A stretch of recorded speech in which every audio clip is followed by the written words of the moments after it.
Aleanca trilaterale në fushën e mbrojtjes dhe sigurisë, krijuar muajin e kaluar mes Kosovës, Shqipërisë dhe Kroacisë, pritet të zgjerohet në një nisëm më të gjerë rajonale.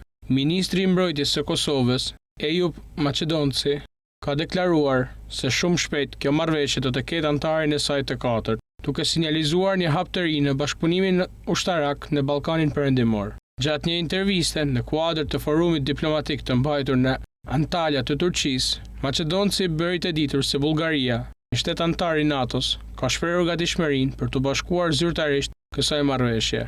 Sipas tij, diskutimet mes përfaqësuesve bullgar dhe ministrit kroat të mbrojtjes kanë qenë pozitive dhe konkrete, duke i hapur rrugë në nënshkrimin të marrëveshjes nga Sofia zyrtare. Jemi në një fazë shumë të rëndësishme të konsolidimit të kësaj aleance, dhe Bullgaria është e para që ka dhënë një sinjal të qartë për të bërë pjesë. Besoj se do të ketë dhe vendet e tjera që do të ndjekin këtë shembull, sidomos ato që ndajnë me ne vlera dhe interesa strategjike të përbashkëta, theksoi Maqedonci. Ministri kosovar nënvizoi se kjo nismë nuk synon krimin e bllokëve të reja apo përjashtimin e ndonjë shteti tjetër, por ka për qëllim të forcojë bashkëpunimin rajonal në funksionin e ruajtjes së paqes dhe stabilitetit. Ai vuri theksin se siguria në rajon nuk do të arrihet vetëm përmes vlerave demokratike, por dhe përmes interesave të përbashkëta të shteteve që përballen me sfida të ngjashme në aspektin gjeopolitik dhe të sigurisë. Marrëveshja e firmosur më parë në Tiranë ndërmjet Kosovës, Shqipërisë dhe Kroacisë ka vënë bazat për bashkëpunim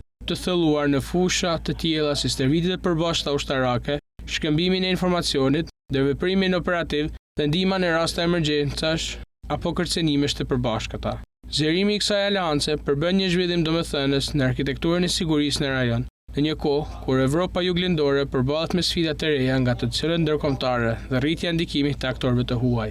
Me përfshirjen e Bullgarisë dhe me mundësitë që vendet e tjera të ndjekin të njëjtën rrugë, aleanca pritet të marrë një profil të ri si një mekanizëm efektiv për paqen dhe stabilitetin në Ballkan.